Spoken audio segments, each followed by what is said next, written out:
Hail, friends and family. Old Incurably Crafty Orm is back again after a, 4-month hiatus. Um, as you can see, I moved finally out of the city. A lot changed, but not my crafting. Well, actually, I changed too. It's gotten a lot better. Now I've got some room to work. So, few things. I always put safety before anything else. So if you're watching this for the very first time, if you're new to my channel, anything like that, safety is my number one thing. I make medieval like weapons, toys, things like that. Some of it's kid friendly, some of it's not. I'll always explain before and after every video. You know, I'll answer all your questions on who should handle it, whether it's safe, yada yada yada. But all that crap aside, let's have some fun. So today what we're going to be working on is a slingshot. Yeah, it's an inspired idea. If my Thavan is watching this, yeah, this one's for you. So I'm going to be making a slingshot today. I already took the liberty of getting it a little bit started, but I'm going to show you, we're going to go through it together. I'm going to show you how to put it together and what parts to use and make sure it doesn't explode in your face if you go to make one yourself. For something like this, you can make them kid-friendly. I recommend bungee cords are really good. They're, you know, you're going to launch something, but you're not going to kill anything with them.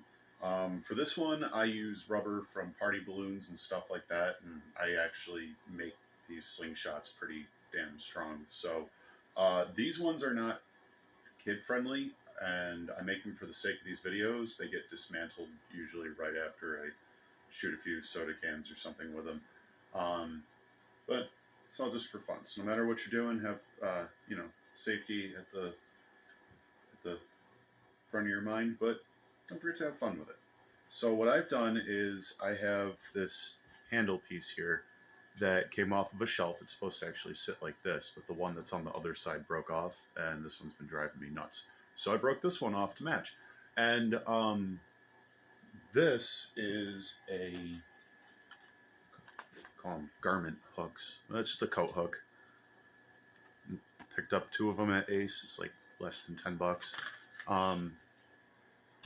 Make sure you're not using aluminum ones because they'll bend. These ones I'm pretty sure are steel. And whatever handle piece you want to use, don't use anything that's too light or dry of wood because it will explode back in your face. I took some of the rubber that I'm going to use for this, and I wrapped the handle down here, kind of to absorb some shock, but also to give a little bit of a cushion to this piece and to add some more, kind of use as like a spacer for the screws going in, so they're not putting too much tension or pressure onto this wood, and so that the wood doesn't split when I screw into it. So you can see here the ones above it, and that one you want to be extra super gentle with, but then this next one down below goes right through the middle of it.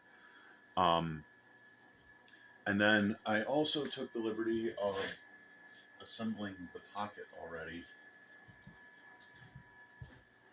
which is super simple. You take your whatever rubber you're going to use, lay it out completely flat.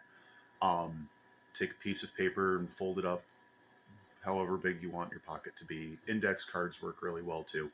You lay it down, you fold everything over until it's you know, a line like this with your paper in the middle, and then just a few layers of tape to lock it in place around wherever your index card is, and then some, you want to fold the edges like I've got here just enough so that your index card doesn't slide side to side in there, and then a little bit more tape. And I threw some zip ties on there just for good measure because electrical tape will peel off after a little while. But so this is the start of the handle. That's everything you need, and you can use anything for this. Chair leg, broom handle, a stick.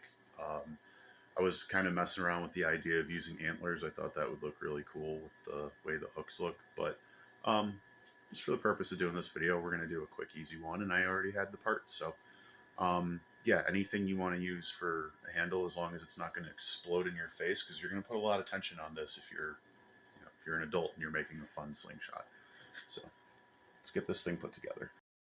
All right, so here's what we've got so far. Now, when I put this together, I noticed, where is it? Right up here, the wood split just a little bit.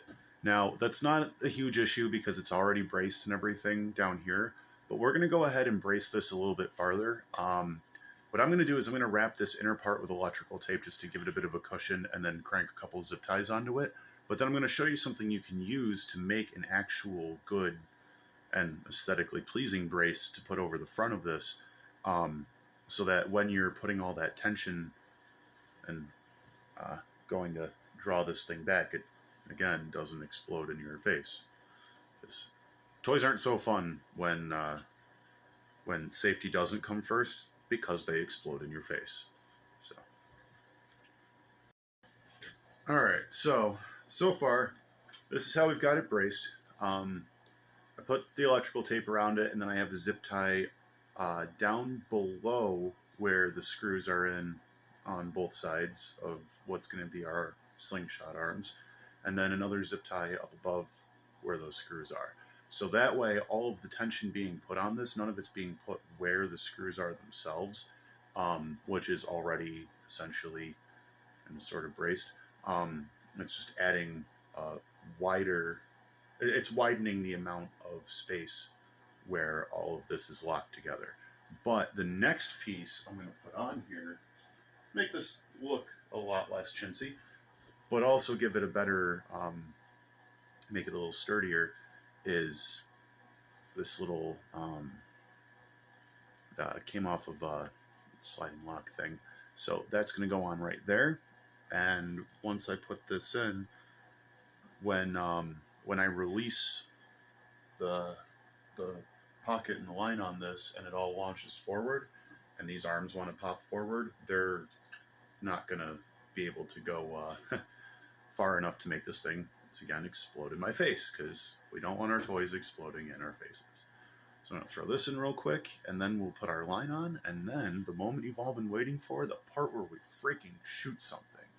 So, alrighty, so this is what we got. This is my slingshot body. And it doesn't look so great from my side, but I got a few things I can throw over those zip ties and doll that up with. But in the meantime, it's braced, it's sturdy, and that's what counts the most. So, let's have some fun with it. Alright, so far this is what we got. I'm putting the pocket on, and this is how we're mounting it. It's wrapping the rubber really, really tightly around this point right here, so when we put a zip tie on it, it can't slide up and over this ball, but tightly enough that it won't also slide down and under this bar here. So I'm going to go ahead and throw the other side on, but I just wanted to stop real quick and show you guys that that's what I'm doing. You can see the ball sticking out of the top here. I just got to trim this up a little bit better, but it's on there nice and tight. But when you're lining this on and you go to put it across, you want a little bit of play in it, but you don't want a lot, because the tighter you get it across here, the harder that thing's going to let go when it releases. Because as you draw back, if your band gets loose here as opposed to here, this is where it's going to stop launching whatever you're shooting. Wherever your band gets loose is where its stop point is to release your ammunition. So I'm going to bring this across, tighten it up, and then we'll have some fun. Alright guys, so this is what I've got. It's all wrapped up and ready to go.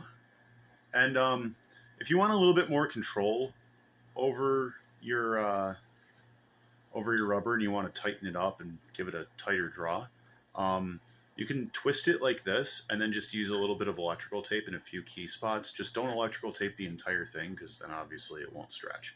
I'm going to go ahead and do that in a few spots and show you guys what I mean, because I really like the way this one came out in the draw, and it's really comfortable, but I think we can do a cleaner job. So, just a moment. So there's a minor setback. I accidentally broke it while I was wrapping these. But this was what I was talking about, is putting electrical tape in small sections to kind of tighten this up a little bit, and it gives it a much more controlled pull bounce. But what I'm doing is I'm taking these lengths and cutting them down a little bit, since I had plenty of slack left in this, just in case of this exact thing. I'm folding them over here around this bar.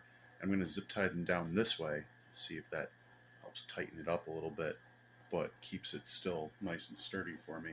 Because I really liked the draw that I had, but I think I can salvage this if I'm careful with it. So just wanted to show you guys where it was at so far, and what we can do to correct a few of those mistakes, but some, you know, little things like that electrical tape just to improve on your shot.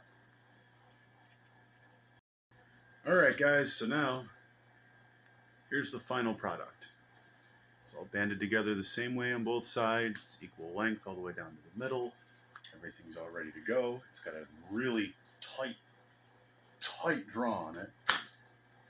So now we get to go outside and have some fun with our new toy. Alright guys, it's a little muddy out here. I don't really feel like messing with it, so I'm not going to go set up a target. Just going to get a few shots off. You know, random handful of rocks. See how it goes. I think we're going to start from smallest to biggest for this one. So, you know, I'm sure all of you know how slingshots work, right in the pocket.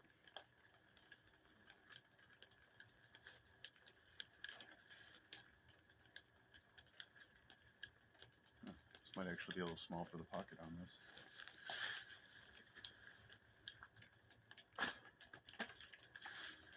Yeah, it was a little small for that one. I'm also kind of shooting this backwards because I want you to be able to see what I'm doing here.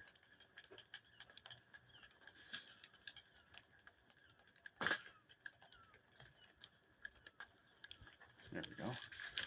Yeah, it definitely works a lot better with bigger rocks. I'm going to try this like kind of flat, be a good skipping stone. That last one was a little bit thicker, so it sat in the pocket nicer. But let's see.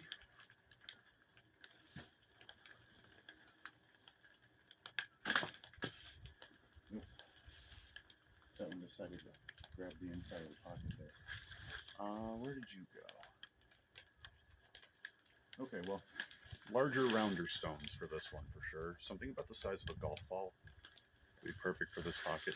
But if you want to do one that's a little bit easier to use with smaller ammunition and, you know, like marbles, things like that, just slightly narrower pocket, not smaller this way, smaller this way. So this is my little bullcrap slingshot. Thank you guys tremendously for watching. Like ratings and subscriptions are always appreciated, but even more appreciated are your opinions. So please, like always, stuff that comment section down below.